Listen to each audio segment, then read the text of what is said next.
Protodroid Delta is a 3D action platformer set in a Solarpunk world with a hopeful yet non-utopian vision of the future. You play as Delta, a protodroid, as she fights to save the Radia region from the devastating drone gang threat. Along her journey, Delta will forever change the lives of every person she encounters as the story unfolds.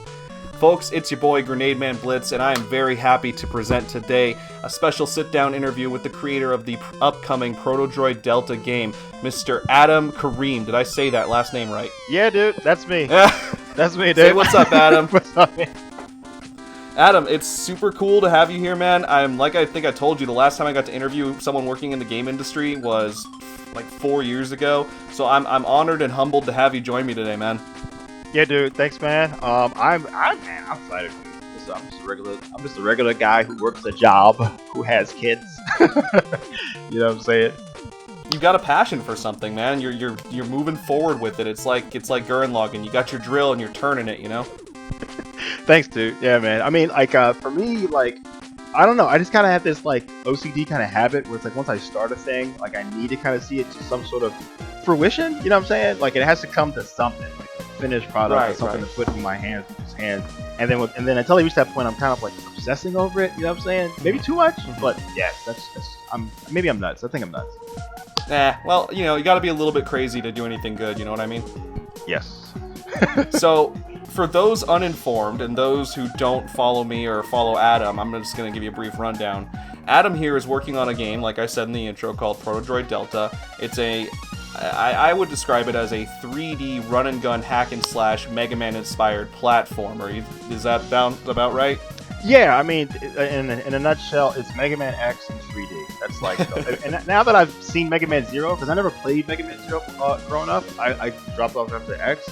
Now it's like a lot closer to Zero, like Megaman Zero. But yeah, in summary, Megaman X in 3D, you got it.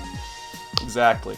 And it's like, obviously you can tell there's huge influences from the series as a whole, and we'll kind of get into that in a second, but just to kind of start off, like, I want people to know, like, about you, like, what created the spark for you to wanting to get into game design? What was that defining moment where you're like, I have to do this, this is what I want to do? Oh man, let me see. It started with the beloved Sonic the Hedgehog. What a guy. I love this guy. So for me, like, all of Sonic's, this is blasphemous, but like all of his 3D games were garbage. All of them? Yo, even like Generations? Generations was pretty good. I mean, right? Generations was pretty good. But there's a thing. I would say, okay, I got a lot. Okay, so Generations was pretty good. Personally, I like Colors a lot. I feel like Colors was like Sonic's like return to finally being right. So it came out before Generations. So, Colors was great. Generations was great too. But still, it kind of felt kind of restricted in the sense of when you get moving really fast, Sonic still felt like kind of unresponsive, kind of hard to control.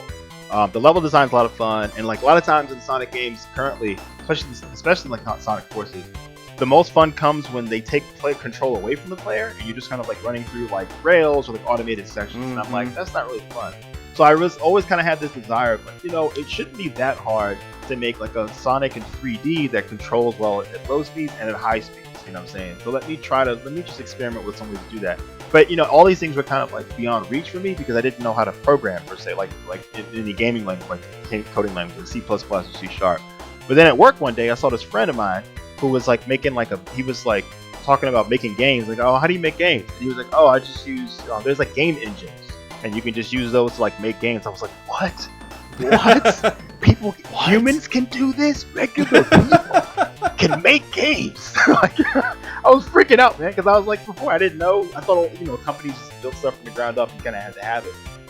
And so then I started Googling game engines, learned about Unity and Unreal, and it was arguing with myself about which one to kind of learn. But Unreal has this beautiful, I love it, the Blueprint visual scripting system, like Blueprints.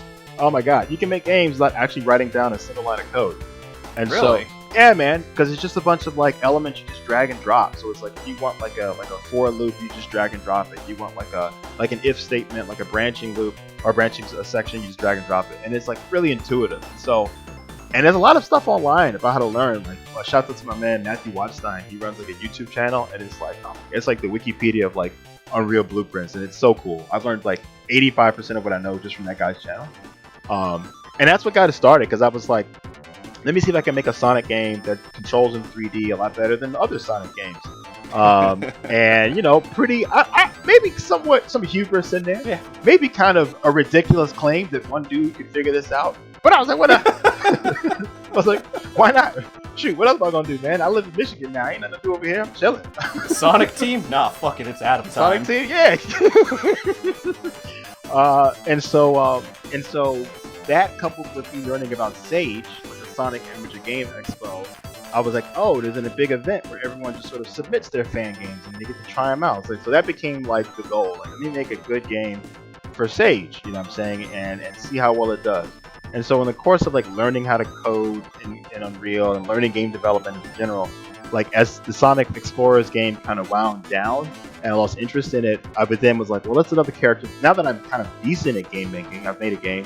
Other characters I loved and wanted to see in 3D has been Mega Man. You know what I'm saying? The only game we got were the Legends games. And if I'm going off for too long, and then X7. Wait, the one whose name we shall not mention. Oof, sorry. Oh, my bad. Oof. Big oof. Let's burn it down, man. Oh, burn it to the ground, man. Burn it to the ground. Game's garbage, man. And it just because it's it was Mega Man characters in 3D, but definitely wasn't Mega Man in 3D because just trying to break in that, and I can talk about that later in the interview, but like what that kind of got wrong about Mega Man, when I'm going to kind of like learn from that. But that's where it went, and then I was like, okay, Mega Man hasn't really been done well in 3D. I love Mega Man X. Let me try to make that. So I made X and Zero training missions, and then as I was doing that, I was like, this is the other one close to my heart has been Legends, and it'd be cool for fans to get like a slightly improved graphics for like a modern Mega Man Legends for fun. And so I made Legends 1.5 and stuff, but like it was just kind of sad because I was like sharing this stuff on like the Mega Man subreddit, and I get like crickets, bro. What? People were like, that's cool. Are you serious? Oh my god! I'm telling you, man, I would like release like the gameplay, like the release trailers or whatever, and get like maybe like 100, maybe 200 upvotes, right? Wow. And then some other dude would post like, he was like, check out my Robot Master OC. It's like just a picture he drew, and he got like 400 upvotes. I was like, that's it. I'm doing this for the wrong reasons. I mean, like, granted, obviously if someone posts some cool art and they get attention, that's cool, but here you are making a 3D Mega Man game. Yes. And no one's looking at it. Bro, what the fuck? It was killing me. It wasn't until I started chatting with the guy who's making this game called Lucid. He posted like a viral trailer for it on Reddit like not too long ago. And shout out to him. Like Twitter is like @LucidGame, I think, or @LucidDev. And he was like, look, bro, the guidance is this: don't compare yourself to people on Reddit. All right, don't. It's bad for your health. It doesn't do anything. Don't compare yourself. It's not like a predictable thing. It's kind of like black magic. Don't compare yourself. I was like, all right, that helps a little bit, because I was sitting there thinking the same thing you. It's like I have a whole game. It's like that. It's like that meme. It's like, I like this, but this is better. And it's like one is like clearly like not nearly to the other one, but people like game takes 4 months to make versus like a picture which took maybe 4 hours. If I want to be generous. Right. So yeah, man. So that's what kind of got me along. And so ultimately, and if I'm going on too long, let me know. No, keep it going, man. Ultimately, from there, I was like, you know what? The big hampering thing is that like I'm taking time with my family, with my wife, my kids, and in the end, I can't do anything with this technically. Right? I can't sell this. I can't like create more art or like more stuff from it. I'm using other licensed characters for something on my own. Right. So I was like, you know what? Let me turn this in this. Let me make this like benefit from this in some way, and just turn it to a full game. You know what I'm saying? Something that has all my own stuff, my own unique stuff, and original stuff. Then I can have full control over it and do different things with it. You know what I'm saying? Without like worrying that I might get like a DMCA or something like that. Right. And then potentially maybe sell it. But like again, for me, I'm not really interested in like making money from the game. It's mostly like a passion project because I love Mega Man so much. I love like these like just like the characters and stuff. So I just but if I can, so I just want to create it and have it out there and again make it great. That's the thing. Like I just want a great 3D Mega Man experience because I think it's like be the change you want to see in the world. Like, I just want to see that. You know what I'm saying? I want to see what that's like. Yeah, absolutely. And I think what's great about with you and your situation when you're while making this game is that you've already made 2 other Mega Man basically tech demos. You can take what you've learned with that and apply it to what you're doing now, and not make the same mistakes or benefits on trying something different. You've learned the core of what makes something like Mega Man in 3D good through just playing around and trying things, and now that you're working on a full game, you can take everything you've learned from those tech demos and apply it to what you're doing now. Bro, you nailed it. That's the nail on the head, man. And I didn't realize this going into it. I just made fan games because I'm a fan. I was like, maybe fans will appreciate this. Okay, they don't, but the important thing is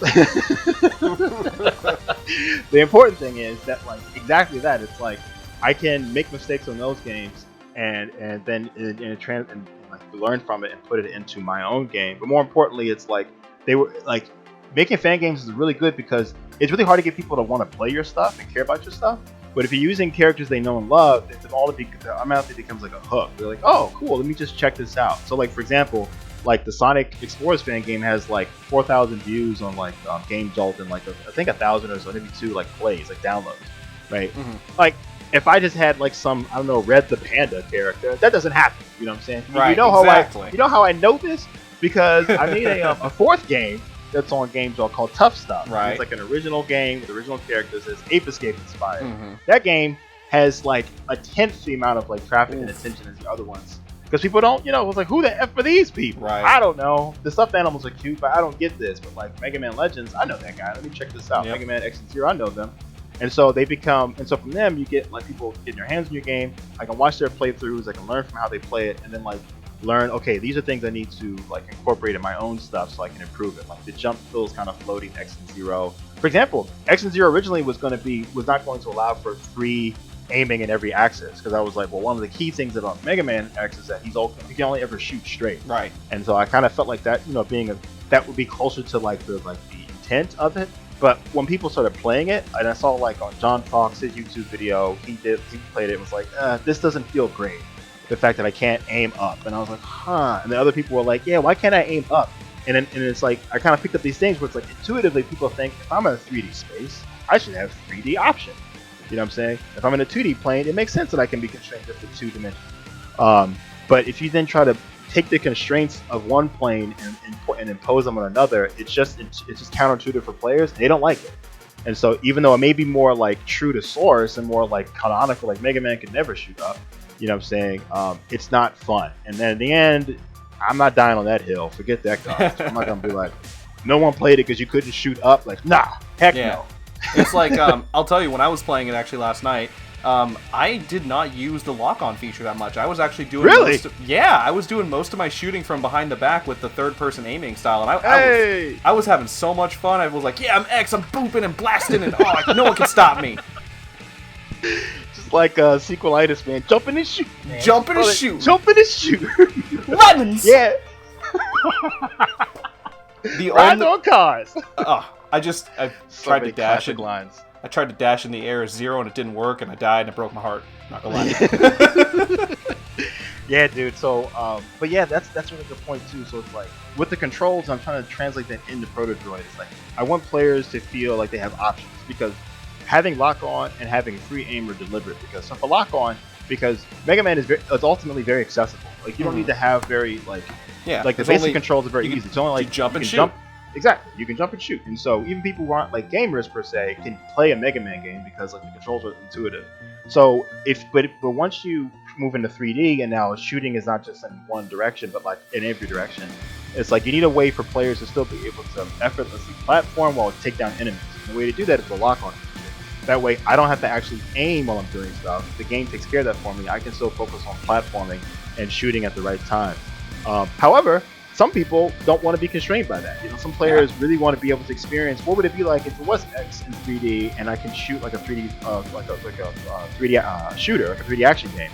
And so leaving the lock-on feature, and so I have like the free aim feature for that. So you could, because the thing with it is that I don't reduce her movement speed at all. Like she's not slower in free aim. Mm-hmm. You just have like a bit of a narrower field of view, so you can kind of see further down the line or whatnot. Right. But like all your movement options are the same. It's just now you have a reticle and and the movement animation is different. Like she kind of strafes more, but this movement speed is all the same. You can still dash, still do all these things, just now with a reticle. So I want to give players that option that, like, whatever playstyle you happen to find most comfortable, that allows you to really engage in the game in a fun way, go for it. You know, we can accommodate this. Yeah, it's like it's it's similar to a lot of Capcom games actually. Devil May Cry, Resident Evil, Mega Man, is you find the playstyle that works, you find the weapon that you like the most. Like, you play Mega Man 2, obviously, you have a nuke in that game, the Metal Blade, and you play other Mega Man games, and you're like, oh, this weapon's good for this one's good for that, this is good for that. You play Devil May Cry, it's like, I like this setup, I like these 2 swords, I like these 2 guns. So with with Delta, I feel from what I've seen in the gameplay trailers, it's like, okay, you have all these weapons at your disposal, and they all seem not situational, but they all have different functions in different situations. I guess that is situational. Like, she's got a scatter shot, she's got the laser, and she's got all these different things available to her. How do you manage having a variety of situations and enemy types for disposal with all these different types of weapons? Yeah, that's exactly the goal. Is like, how do I because each weapon has to feel useful in some instance. So that kind of plays, like you're saying, right into like game design. Like, okay, she has a weapon that can shoot in all directions, and that means I need to design enemies who are vulnerable to this type of thing, but they need to design enemies who this is really ineffective. And so essentially, you'll see that best translated in the boss fights. So the bosses, to kind of translate the Mega Man experience of the weapon is the weakness of a guy, and you can give them like Spartan Angel syndrome, they just kind of get hit all the time. Instead, I don't want a lot of people to cheese the game. What I'm instead going to do is have different bosses have different attack patterns that are easier to overcome with certain weapons. So for example, the spread shot, one of the bosses is going to have a weapon kind of like near Automata, where he or she will shoot a bunch of like orbs all over the place. It only takes a few shots to disintegrate any of them, but they move pretty fast, and so you need something that can clear the space very quickly. So naturally, the weakness for them will be the spread shot, because with just one shot you can clear out a whole space, and you can kind of eliminate that. Another boss I'm going to get like a very precise, like a very narrow window of attack. In which case, so you can only get 1 or 2 shots in before they recover. So you need something which hits really, really hard, and that's where the laser comes into play. Because it's like with this weapon, it's like you only get 1 or 2 shots anyway, so the laser can do a ton of damage and it registers as a single hit. Right. Another boss I'm considering to make use of the machine gun, I'm calling it Rapid Blaster, is similarly going to have a lot of objects on the in the play space, that just 1 or 2 quick shots can kind of knock them out of the way, but you need something which has a very high fire rate, so you can kind of clear that space very quickly. So that's the idea, is that so you're designing the stuff that, and that's kind of what makes it fun about game design, is that you actually kind of start with the character, what they can do, and basically put all their upgrades and all their abilities in the beginning, and then afterwards flesh out the rest of the game with respect to these things. About okay, now that I know that at some point she'll be able to jump higher or dash further or have this weapon, what is an enemy type and a placement of that enemy that would make this a challenge or make that a compelling use case? You know what I'm saying? So that's kind of the thinking, is figuring out all the things that she can do, and then create a world around her that either augments those things or challenges those things, so that the world feels like it makes sense for her, how she exists and her abilities within that space. As a kind of a contemporary example, I mean, I'm sure most people have had the chance to play Doom Eternal. Yeah. A lot of the enemies in that game, you have 1 or 2 guns that are really good for dealing with them. Like right. What's a good example? Like the Cacodemons, you can lob a grenade into their mouth, and that's it. That's a 1-hit KO. Yeah. Is it a system similar to that? Basically, I see this enemy, and immediately I'm like, okay, perfect. That guy's shooting a bunch of blasts all at once. Yeah. I need a weapon that can counter that. It'll be more so. I like that idea. I think what I had initially in mind is it'll be more so what unique combination of enemies that you're going to see, and then which weapon is best for that combination of enemies. Because I kind of like the Breath of the Wild approach, where it's you have these modular bits that on their own are kind of interesting, but the game gets really interesting when those things interact with each other, and when you have to interact with a lot of them all at once. So for example, when you jump into a bokoblin camp, you've got some who are archers in the corner, some who blow the horn, alert the others, and other ones who are more melee oriented. And all of Link's rune options become very interesting when you have that mix of stuff going on. You know what I'm saying? So I'm kind of taking a similar approach, where it's you'll have some enemies who hop around, and some that fly, and then you'll have some hazards that are lasers that kind of move in a straight line, some that rotate, and kind of borrowing also from the Mario design thinking of you start off with just one element, and then later in the level you have 2 elements, In the later level, you have those same two elements, but like remixed a little bit, so that the player kind of gets used to this rhythm with you're introduced to a challenge, and then you get introduced to a slightly tougher one, and then you get introduced to a remix of all that, to where you're utilizing the skills you kind of picked up earlier in the stage. So that's the kind of approach I was hoping to take. That's what I found. To me, that's been like the essence of Mega Man X, is like, how do I navigate platforming with different types of enemies who make it hard to platform? I got these bat guys who I can't shoot up, so they come down from me. At the same time, I got these roly spike guys who are stuck to the ground, so I have to kind of jump over them while shooting them, while also not jumping too high so I don't hit this thing on the roof. And I think that, in essence, what makes the combat interesting. Like, to that point, like, it's not really going to be a hack and slash in the sense of like very combo oriented. So I'm gonna translate the same stuff for Mega Man. It only usually takes like at max maybe 5 or 10 shots to down any enemy. You know what I'm saying? But the challenge then comes in like when you have to dispel a lot of them very quickly in a tight amount of space. That's when it becomes interesting. So earlier we were talking, we vaguely mentioned the game that shall not be named, Mega Man X7, and how that game did not translate Mega Man X gameplay to 3D well. X8 did a good job. They actually brought... I liked X8 a bit. It's not polished as well as it could be, but it's solid. Yeah. But X7, my God. Really bad. What would you say that they forgot or lost in translation to 3D for Mega Man in X7? I think, number one, they forgot that Mega Man X is fast. You know, like...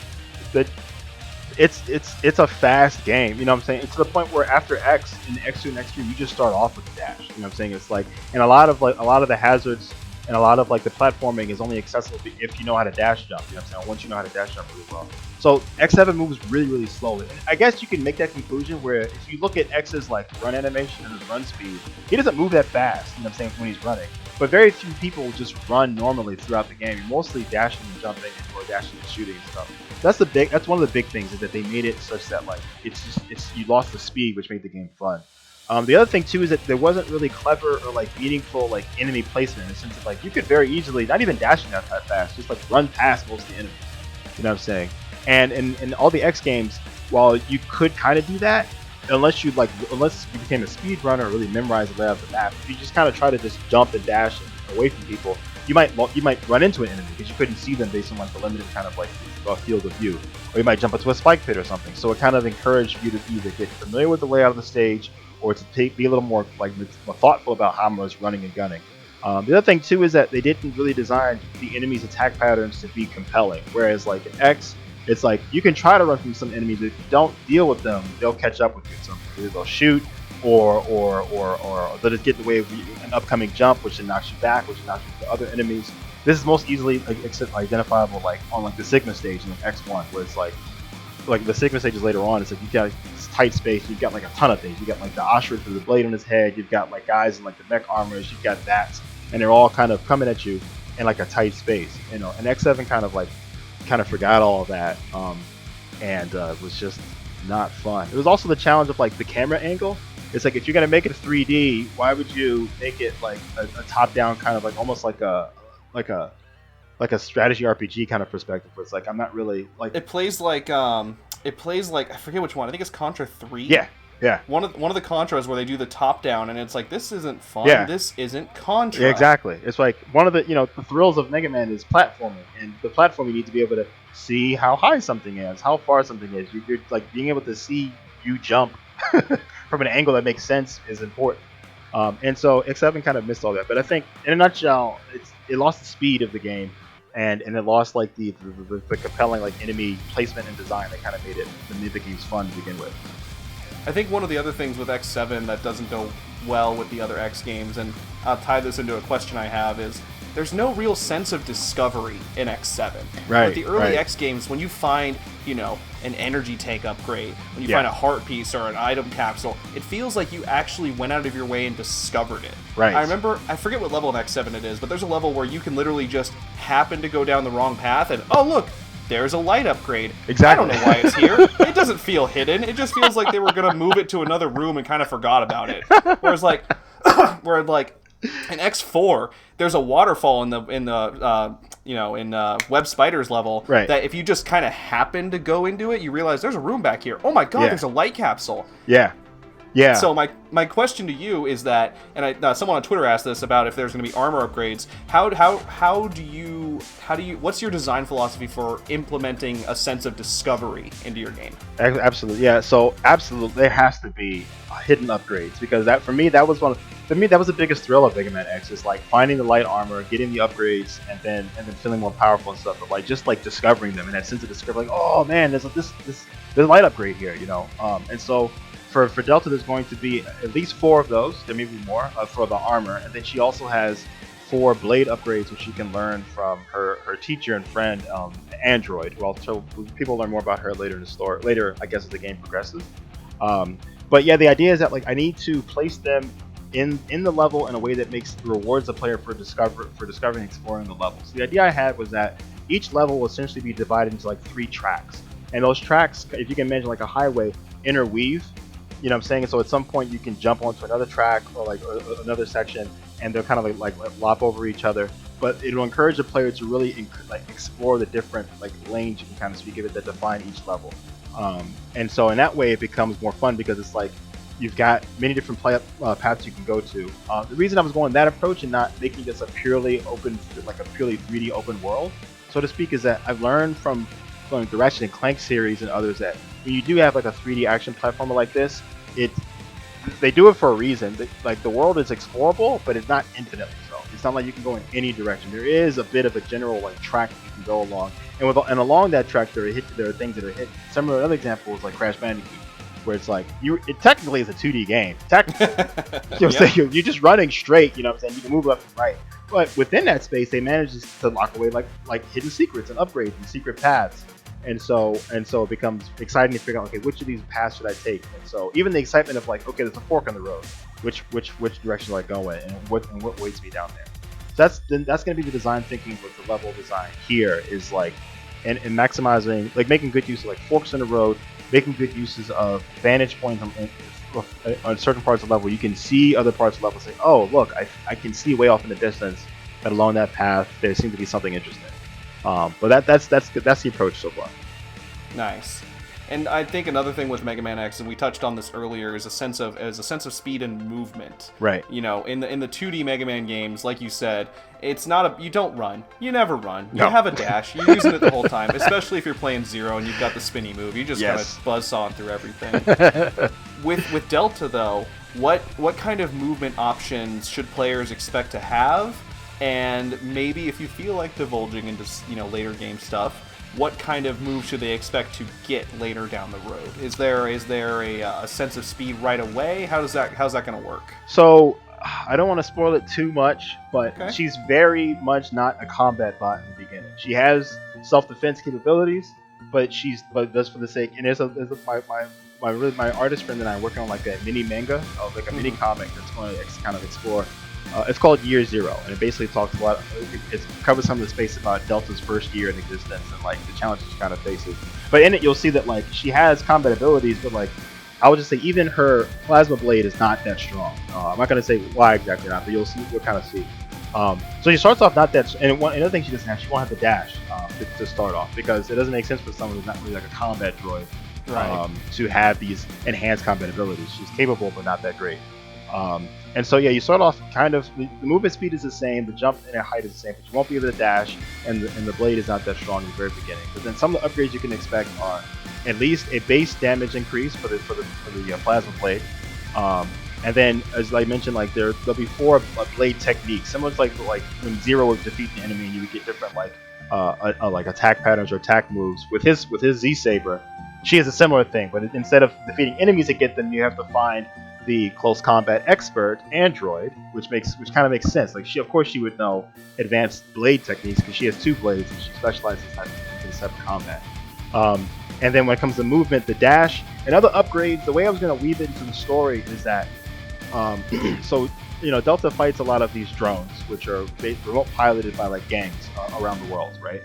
And so there's the humans who kind of bunker down. You can almost think of it as like an esports team kind of thing. You got these people who like bunker down in a home, and remotely they pilot these drones in which they use to cause havoc all over town, all over their cities, right? And so, as you can imagine, over the course of their turf wars or the conflicts they have, there's a lot of like drone like body parts and like drone debris left all over. Some of it is damaged beyond salvation. Some of it is still intact. And so that's the way I was going to weave in Delta's upgrades, is that she comes over some of these sort of like, you almost think of like elephant graveyards, so to speak, and then her sensor will go off and just say like compatible tech detected, compatible upgrade detected. And so, and with that, she then will find components and upgrades that she can then integrate within her frame to become more powerful, have enhanced movement options or enhanced combat options. And so that's the way I'm going to try to weave into the story, because to me that makes a little more sense than like, oh, her creator just kind of put these magical capsules all over the world because she knew it one day she'd have to kind of come here. This volcano, you'll be here one day. That's definitely something silly I've always thought with Megaman X. It's like, okay, there's at least 4 per game. There's 8 games. That's like, what, 32 armor capsules? Plus some that have double. And then there's the armor chip upgrades. Dr. Light, how did you know all this? Exactly. How did you know all this, man? How did you? Yeah, I like your version of it better. It feels more actual, like, congruent to the game itself. Yeah, like she is a robot. She would, if she sees a part that her system is like, hey, you could put that in your arm and it'll do cool things. Yeah. That makes more sense. Yeah, and I don't want to spoil it too much, but there's also like a narrative reason why this occurs. And I'll just say that like there is all the droids come from a similar source, so it makes sense that their tech is compatible because it's like the PC parts you buy from like one manufacturer, they tend to be designed to work with other parts from that same manufacturer. So I'll just kind of leave it at that. I don't want to give too much away because it's a significant plot device. But that kind of explains like why a random piece of armor or a random chip would be compatible, because hey, maybe these things were made by similar people. Some plot there. Yes, sir. I think one of the things that I like a lot about Mega Man, like as a thematic part of the series, it's a kind of a Eastern versus Western philosophy when designing a character. Is that if Mega Man was made in the West, and we can look at the box cover art for that interpretation, he's holding a gun. Yes, that's something he grabs. He just has. Whereas in Japan, in his origin, the weapon is a part of him. It's his being. It's his own strength. Right. And do you feel like that kind of sense of like, the strength is, cornily enough sounding, but it's true, the strength is inside of Delta. Do you think that's kind of a thematic device for the story of the game overall without giving too much away? Or that is that's a very significant plot device, is that like Delta's greatest strength is not her power. You know what I'm saying? Her greatest strength is her mind. And her proto-droidal mind, because essentially there's a difference between droids and proto-droids in the world. Droids are essentially actually, there's 3 levels of robots in this world. There's drones, droids, and proto-droids. Drones are like drones today. It's like it's something you can remote control, like a robot that can be controlled remotely. It has no internal thought processes or routines, but it has controls that someone else can access and make use of. Droids, on the other hand, are AI. You know what I'm saying? Essentially like a semi-autonomous robot. However, in this world where AI is ubiquitous and there's a bunch all over the place, they're usually kind of as limited or just used for like utility things, like moving stuff, driving, like basically Alexa or like Google Assistant, like, hey, such and such, tell me something, where they possess a lot of really easy and fast accessible information, but they don't really have decision-making ability, so to speak. And that's where a proto-droid comes in, which is, as the name suggests, like a proto-human. They are droids with human-like levels of intelligence and decision-making. And so as a result, because Dr. Shelton created Delta to, as she says, as her name implies, be the change. Because she's governed by reason, she's governed by ration, she's not given to like emotional discrimination or prejudice and such. So her decision-making is thought to be very pure, and very objective. And she would help, because in Dr. Shelton's mind, humanity shines and is at their greatest when they are able to control their emotions and think and lead lives that are rationally designed and make decisions that have sound judgment. And so that's what Delta's greatest strength is. That the different gang leaders who she fights and overcomes, it isn't so much that she defeats their drones, their mega drones, that makes her significant, but it's the conversation she has with them and how she forces changes in their lives afterwards that is really her greatest strength, and that every life that she touches is kind of changed because of her ability to talk and think and communicate. So that's like a really core thing, is that like, and it may not be obvious. You may see, oh, I got weapon upgrades, I'm tearing people away, I'm tearing things apart, but it's like that's all part of the journey. But the destination is the change she can instill in the people's lives she touches. it's a means to an end. It's like Right. it's not about it's not like with old Mega Man. It's not about you destroying the Robot Master to defeat the evil, because you can destroy a part of the machine, but the Right. machine is still there and can be rebuilt. Right. You have to inflict actual change. Right. And from what it sounds like is that's Delta's, like you said, her greatest strength, that she's going to go in and not necessarily kill people, Yeah. but change their hearts. Yes, exactly. Change the minds. Because in this world too, and I mentioned in the Kickstarter build-up page or the Kickstarter launch page, in this world it's like AI is everywhere. You know what I'm saying? But people, because of like decades of like overhyped tech reveals, where people are like, "This is the brand." It's like the iPhone 40, whatever, right? It's like these super hyped tech reveals, like this is the brand new AI. It can do anything, and then they just don't. They just have failed to live up to the billing. People just generally have like a nonchalant, just pessimistic attitude about AI. Because I wanted the story to feel fresh and not be like, oh, there's robots and people are afraid of them gaining autonomy and wanting to take over humans. I don't even address that. Like in this world, it's just as we have dogs and cats, there are humans and there are droids, and then some very rarely are protodroids who can think like humans. But people ultimately don't feel threatened by them because they've become very normative and they're very adjusted to the idea that like, oh, it's a synthetic life form. You know what I'm saying? That's okay. And so that's one of the things that kind of helps to make it unique too, is that like there's not like this, because even Mega Man is that way. Like no one ever thinks that Mega Man is going to take over the world, but he's an autonomous robot. You know what I'm saying? Like he just run around fighting people, and people are cool with it. There's no police. Cool. He's handling it for him. They're like, oh, it's Mega Man. He's cool. Oh, Dr. Wily's acting up for the 38th time. That's Mega Man. That's fine. We'll be good. Yeah, man. But yeah, so yeah, that's one of the things I want to kind of keep fresh about the story. Oh, and the reason I'm bringing that up is because when it came to Robot Masters, it always felt weird to me that he would like destroy them.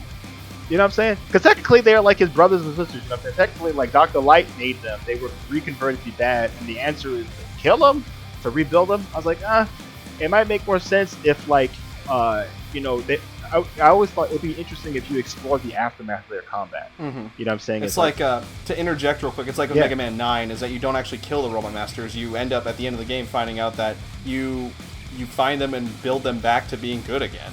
Yeah, and it's like you give them a second chance, you know? Exactly. I always thought that would be really, so that's one of the things that, and that's actually part of the reason why I've kind of opted for like this setup where like humans are remote piloting drones, because then it enables more sensible like post defeat scenes as well. Because like in Assassin's Creed, when you kill a guy, it's like once you assassinate like a boss, all of a sudden he's got Shakespeare in his blood, bro. He's like, yo, let me tell you a story. Let's talk for a little bit. Let's talk for a little bit. I know I'm bleeding out my jugular. I know this is and I know you're surrounded by guards, most of which you killed, but we need to talk real quick. I was like, this is cool in theory, but this makes no sense. Like, how are we having this conversation? Dying on the ground, you're holding him in his arms, and he's like, what is the nature of man? Bro, I don't know. Where's the apple at? So I was like, well, what if instead, and also to keep the violence down in the game, what if instead, like, humans are remote piloting thing? So when Delta destroys their drones, she doesn't outright destroy them, and disables their combat abilities, but then she's able to then affect her power, which is then she can now engage with them in a meaningful conversation, and like a meaningful like I want to say heart to heart, but like there was a post event where it's like, I've defeated you, you know what I'm saying, now let's talk, you know what I'm saying. Yeah. It's like the shonen trope, like Goku or Naruto. When he beats someone, he doesn't always kill him. You look at Piccolo, you look at Tien, and it's like, hey, you're not really a bad person, are you? Right. No, you're not. You want to do things because of these things in your life. Exactly. Have you ever tried being a good guy instead? Yeah. So I'm trying to take the same approach, and then like, and I don't want to spoil it again, but like each boss will have like, when they're defeated, they will have some version of a re-event in their life, either revenge, redemption, reinvention, or redirection. I'm not going to say who gets what, because I also didn't want for them all to kind of become like reformed, so to speak. One of them becomes vengeful.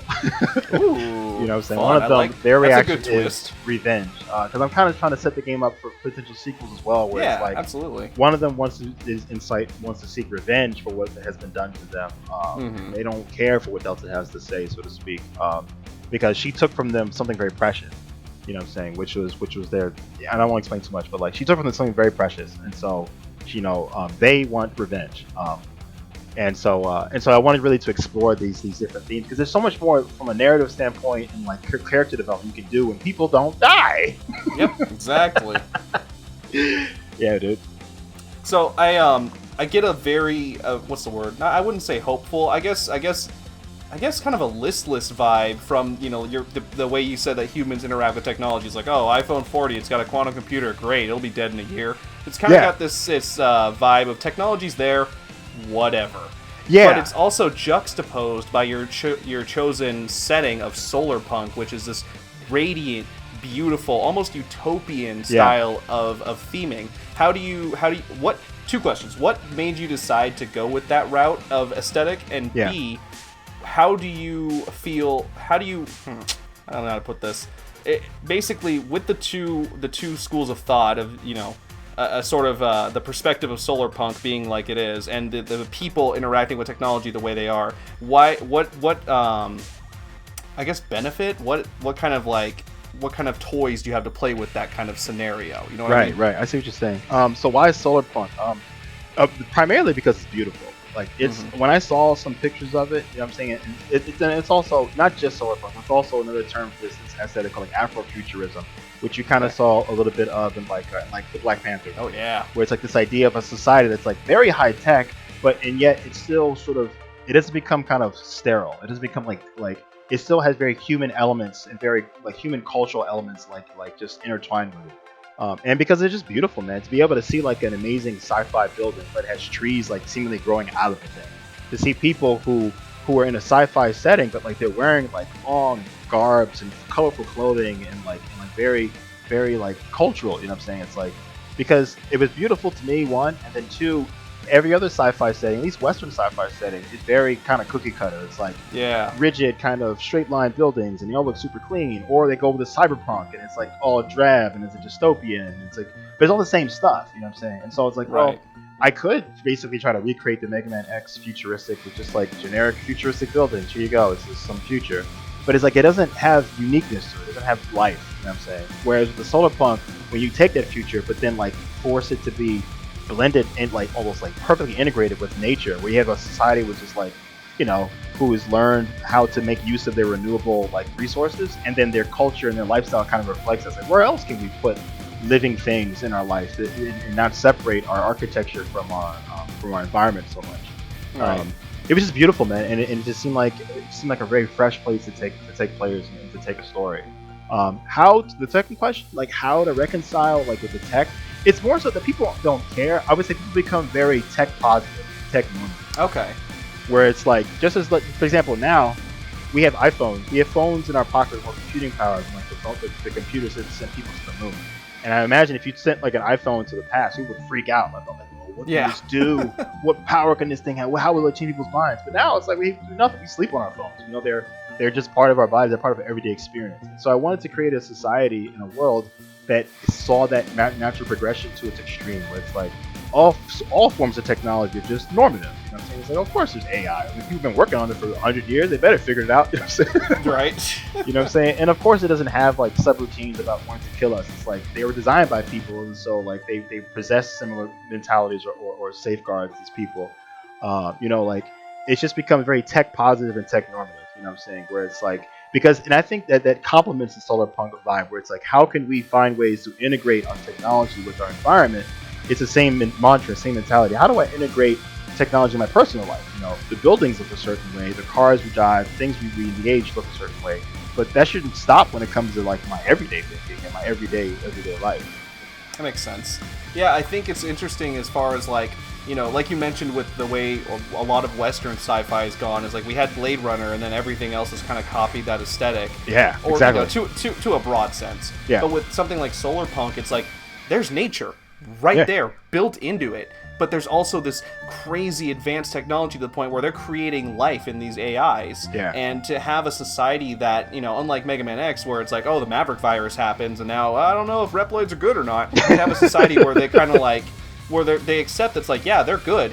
It's the people that are bad. Exactly. I think that's a much deeper message. We have so much nowadays of, you know, anti-AI films where like, you know, the AI is super smart and they're super cool, and then oh no, we're killing people. Yeah. It's so overdone. Yeah, when you take something that people can relate to and see that no, it's the humans that are bad. Yeah. You know, not all of them, but that's where the evil comes from. Exactly. I think that's a much more natural sense of what AI would do anyway. Yeah, and I'm thinking of having scenes in the dialogue where Delta is like, you know, someone may kind of challenge her about that, and she's just like, I'm a protodroid, you know, just like, I'm just a robot. Like, I'm not just a robot, but like, I don't have a crisis of identity or crisis of existence. I am created by Dr. Shelton. I am a protodroid. Like, and tomorrow was Tuesday. Like, what do you want? Tomorrow was Tuesday. You know, it just is what it is. It just is what it is. Exactly. You know, like I'm a human. You know, and so I wanted to, because I felt like that'd be such a fresher and more like interesting approach to explore a space that like often I feel like in sci-fi hasn't been explored that much. You know, and so it's very deliberate about that approach. And it's a really good idea in my opinion. I definitely love that change because, like I said, you know, you see so much of it with a lot of sci-fi stuff nowadays, but instead of it being just the tired, played-out trope, you're doing something that's not, I wouldn't say never been done, because I'm sure it has, and I'm just uninformed, but not done to a point where everyone has known about it. So you've got a lot of chance to take the story and do something, you know, really fun with it. Yeah, man. Yeah, I'm excited about it, dude. I've got a few more questions that aren't necessarily related to the game, but is there anything that you want to like say about the game that you're excited about, that you want people to know about before we move on to that? People don't know about. I want to say one thing I'm really excited about is how diverse the cast is in the game, and that's also very deliberate because like friends like I kind of joke about this, but it's like you look at Smash Bros, right? Mm-hmm. I love Smash Bros. Everybody loves Smash Bros. Everyone loves Smash Bros. It's like a celebration of like 30 years of gaming, but like I couldn't cosplay as any of those motherfuckers. Except Donkey Kong, maybe Ganondorf. Oh, maybe. Come on it's now, like, bro. Never mind Donkey Kong, because you just put on a suit. Sonic, maybe I put on a suit. You know what I'm saying? Fox, maybe I put on a suit. But it's just wild to me that, like, you know, there are more furries than there are, like, black and brown people. 30 years of gaming, right? And it's supposed to be, like, a celebration of all we've seen, also these icons. And I honestly don't, like, credit, I don't think anyone nefarious, anything bad at all. People, they just don't want to see black and brown people in these things. But I think it's a reflection of, like, who's been making games for so long. And so I really am excited about the idea that I can create characters that people who often don't see themselves in games can see themselves in a game. Right. And that's part of the reason why I'm trying to really do a strong effort to like dignify each character when they may be villains or like adversaries, because someone may be like, oh, I don't see many people like her, and she looks like me, and she reminds me of me, or like my mom, or like my sister, or he reminds me of my brother. And so I want to create a world in which there's a game like Delta's name suggests, like you can kind of be a change in that direction. You can see more players and characters who look like more of the people who play these games. Because it's funny, there are more furries in Smash Bros. Than there are like brown or black people, you know, who have darker skin tone. The only ones who are like either Ganondorf, who's evil, or like an alternate skin. And so it's like, for me, that's a big motivation too, to create characters that people who can see themselves in, who for a long time just haven't been able to. And I take a lot of inspiration from this one of the lead like animators on Legend of Korra, who eventually did like Cannon Busters, LaShawn Thomas. Because here's what's blowing my mind. I was watching this anime, and I was like, yo, this is like black looking dude in this anime. That's cool. Oh, there's another black character. There's like 4. And then I was like, what's up here? Like, what's going on? Why are there so many black people here? Hold on a second. Like, I was like, anime. Exactly. This ain't some Boondocks. This is an Afro Samurai. This doesn't make sense. This is Boondocks. So I was trying to figure out what is up with this, because it seems at this point it's not a coincidence. One person, okay, it's just, you know, a design choice. 2, like, maybe there's a theme. 4, it's like, this is too much ridiculous. And I learned from like his work that, like, you know, himself being also a black man, like and being in a creative place, in a creative directive place, he can create worlds that have different like types of characters, you know, something that aren't often shown. And so like I was like, man, that's really inspiring that like he's able to do that. And I see characters that like get me excited. So I want to try my hand at that as well. You know, let me create characters in this same sort of like vein, same sort of vibe. And so, like for example, like, you know, Dr. Shelton, she wears a headscarf. Rocky Jones wears a cross on his neck. You know what I'm saying? To sort of like allude to like his faith background and such. Android, whose full name is Anne-Marie Dorado, who's been created by Dr. and Lucia Dorado. They're both from Southern Radio, which is essentially like modern day Mexico. And they speak like accented, and they have a few lines in Spanish. Rey Alebrije, who's one of the bosses, he wears like a mask and a cloak, and his name basically means King Alebrije. For those who don't know, Alebrije are like the spiritual animals, the spiritual guides found in like Mexican like folklore, Mexican culture. And he also borrows a little bit from like Puerto Rican culture, who have like these vejigante, which are like these masked kind of carnival spirit things that I'm learning from. And just trying to take these different cultural aspects and put them into a game for people who don't see themselves too much. Like, oh, yo, they got Alebrijes in this game. Yeah. Oh, snap. Yeah, exactly. They got, you know what I'm saying? It's like, so inclusion is definitely important. I'm definitely the kind of person where if I see someone being shoehorned in, I'm like, come on, guys. Like, you know those new Marvel characters, what are they, Safe Place and Snowflake? I'm like, come on, dude. Those characters are trolls, dog. They're such trolls. I don't know why they would do that. It's and it's like, I like the concept, but it's like, okay, right. I can clearly see what you're doing. But with your game, it feels so natural. It feels exactly like how a world would be. And like, for example, like Dr. Shelton, like she's got, she's dark skinned, she's black. Of course Delta's gonna be black too. That makes sense. And it's not like, if she had made a white robot, I would have been like, hold on a sec now. Why would you do that? So it's not like, it's not shoehorned. It all feels good. You've got such a diverse cast of characters. Like you said earlier with relatability, it's like, I look at Delta, I'm like, I don't see myself in her. Then I see Rocky, I'm like, hell yeah, motherfucker. Yeah, hell yeah, I see myself in Rocky. Rocky's tight, man. I like this guy, man. Yeah. So yeah, man, I appreciate that. Absolutely. Yeah, really. I think it's a beautiful thing. I think a lot of games don't take advantage of the fact that they can do that, and the fact that you've got the ability to do it and you are doing it. That's important. I think a lot of kids are eventually going to see this game and be, inspired to be heroes. Like, I grew up playing Sonic and Mega Man. Sonic's a hedgehog. Right. Obviously, anybody can see themselves in him. But I saw Mega Man and I was like, I want to be like that. I want to be the hero. And I know a lot of kids growing up that would look at Mega Man and be like, I don't want to be like that. But then they look at someone like, they look at Goku and they're like, oh, he's an outcast. No one liked him as a kid. He was rambunctious. I want to be him now. Look at him. He's so cool. I think there's a huge amount of kids, especially kids, that don't have a relatable hero. Right. And I think it's I know because I was one of those kids. Exactly. You know what I'm saying? Like when I would draw people, like I remember when the first time I drew like an anime style character who was darker skinned, I was like, this feels weird, and I just erased it and threw it away because I was like, this doesn't feel right because I haven't seen it before. You know what I'm saying? So it just felt off. And so I would see there were characters I liked a lot. You know what I'm saying? That I would hope to be as strong as, but not like connected with. Like I see myself in said character, and then you see people like, I don't know, like the one black character in like Final Fantasy 13, I was like, this guy is a clown. Yeah, exactly. But conversely, let's look at fucking Bleach. Bleach is tight. Bleach is tight as fuck in the early stuff. But it's like, early stuff. That, obviously it's drawn by a guy from Japan, and there's a lot of, similar looking characters, but then you've got diverse characters like, I forget his name, the captain, the blind guy, like obviously, dude. Shit, he's black, and he's cool as fuck. He's not a clown, like you said. And what's his name? Snow? No, I haven't played 13 in a while. I forget. But that's the problem. I think a lot of stuff plays, a lot of games, a lot of media plays, is that they don't do characters, they do caricatures, and that's a problem. Exactly. Yeah, exactly, dude. I mean, like the fact, like Yoruichi is like, when I saw her, I was like, oh snap, she's super cool. Mm-hmm. You know what I'm saying? Mm-hmm. And I was like, and I was like excited that they had one trick like that, but then they had like the blind guy as well. You know what I'm saying? And then Naruto did it similarly with the whole like hidden sound tribe. It's a whole tribe of people who are of darker skin. And it's like, man, that's really cool. And they did a really good job in like animating and drawing them in a way that like, oh, that kind of looks like someone with dark skin kind of looks like. You know what I'm saying?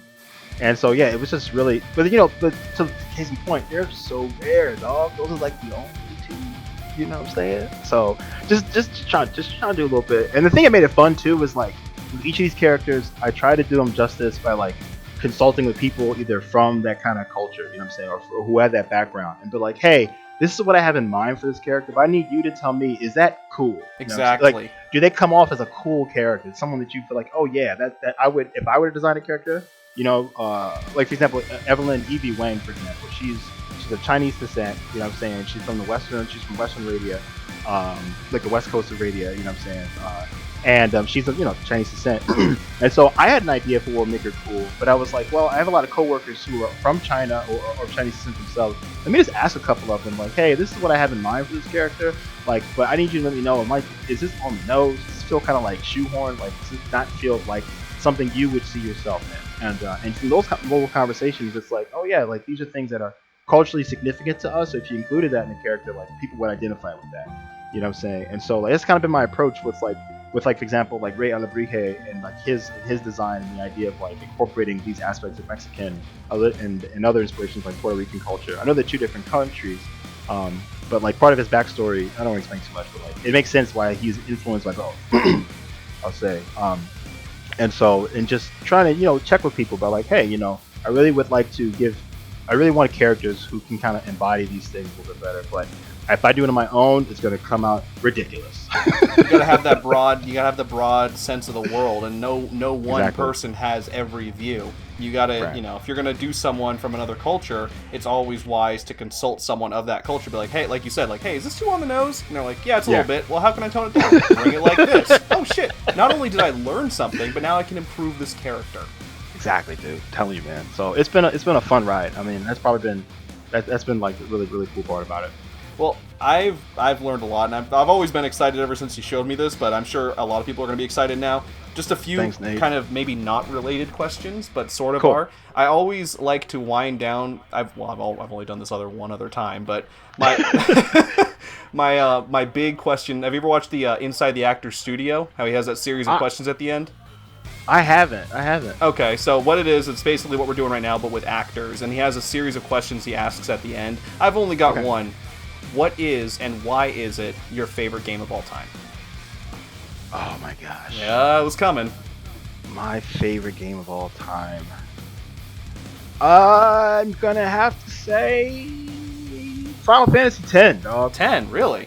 Final Fantasy X. Okay. Yeah, man. So the PlayStation 2 was amazing. I loved it, and it was like the first, Final Fantasy on the PS2 and whatnot. It just hit me at the right time, like the right place in my life at the right time. But I just felt the story was like so like spiritual. You know what I'm saying? I thought the story was like really like it didn't feel like an anime story, like kind of contrived like other ones. Maybe people feel that they do, but I really like the idea of like this pilgrimage for sacrifice that ultimately like the characters have to unravel the truth behind it and find that it's like no, there is another way. You know what I'm saying? And it takes some time to really challenge preconceived notions and challenge like age-old customs and cultures to realize there is a different way to do this. I was affected by the fact that Titus died. The main character. Oh, spoilers! I've never played it. I'm joking. I have never played it, but everyone knows the spoiler. I'm just messing with you. Well, yeah, my bad. But like, because he was like a manifestation of a dream, and so once the sleepers or whatever had awoken or whatever, he disappeared. You know what I'm saying? Yeah. And for Yuna, the other main character or the playable character, who the whole story kind of revolves around, to sort of like see that happen. You know what I'm saying? Like this guy you've been on a journey for is just like disappears. Also, like the battle system, I thought genius. I loved it. You know what I'm saying? It was like I really liked this in the way the sphere grid was, for, like upgrading stuff, and how you could almost have every character basically do everything because they start off in different corners of the sphere grid, but then as you leveled up, you could travel across it, and then someone who started off like the magic side could eventually make their way to like the sword side or combat side. And so that game just affected me. I liked it a lot. A lot of people love it. I know one of my best friends is one of his favorite games. So my next to last question is, when does the Kickstarter go live, and how can people find it so they can get your project going? Because I know. This guy. Thank you, man. Kickstarter goes live Wednesday, April 29th. The exact timing, targeting right now 12 o'clock Pacific, but I might move it up to 9 a.m. Pacific. But it'll be Wednesday. People can get there. Follow us on Twitter. At Protodroid Delta. And then also, and from there you'll find short links like a bit.ly/protodroid. That'll take you to the Kickstarter pre-launch page. If you want to get notified, you want to get on the email mailing list, it's bit.ly/Delta's mailing list. But you should find that from the Twitter page because her name is spelled so unorthodoxly that if you don't capitalize what you need to capitalize and lowercase what should be lowercase, you will not get there. I will have links in the description below for everybody. Kickstarter links, Twitter links, everything. Thanks, man. the second question on that, is there a demo? There is not a demo. Right now, the nearest thing to a demo would be my X and Zero like build. That gives like a basic sense of what to expect with significant improvements along the way. I don't necessarily have plans to release a demo because the game is still very much like in a pre-alpha state. However, people who back at a certain level in Kickstarter will have access to the first playable builds, the first playable beta builds, and so I'm excited about that. Like once I have something that I think is once it's been prepared well enough to be a solid like vertical slice, like a solid representation of what you can expect in the rest of the game. The people who back at that level will be the first ones to get their hands on that. And what's really cool about that is that like then they can give me direct feedback about like, hey, this works, this doesn't work, and you can help be change makers like Delta to help change how the game gets crafted and how it gets developed. And so yeah, I'm really looking forward to like getting that beta out there once more progress is kind of made, and getting people's feedback on that. So what you're saying is it's going to be like how the Legends 3 situation was, except it's going to work and we're not going to cancel it just because of not wanting to make the game. Yeah, something like that, Yeah. I'm throwing shade. I'm still mad. 10 years later, I'm still mad. We're all salty, man. My God, man. We're all salty, bro. So like you said, you kickstart it, you get access to the demo, you can give direct feedback. I mean, what's a better way to be involved with a game you want to help fund? You can help him actually, make the game other than just giving him money, and I think that's the best way to do it. Sweet, man. Yeah. Oh yeah. So, well, Adam, it's been super fun. I'm really excited to put this out and let people hear your thoughts and how the game's going to be made. It's been an absolute pleasure. I will be in touch. I wish you nothing but the best, man. You're the best, Nate. I appreciate it, man. Thanks for letting me rant. Hey, thanks for coming on, dude. All right, man. I'll see you. For sure.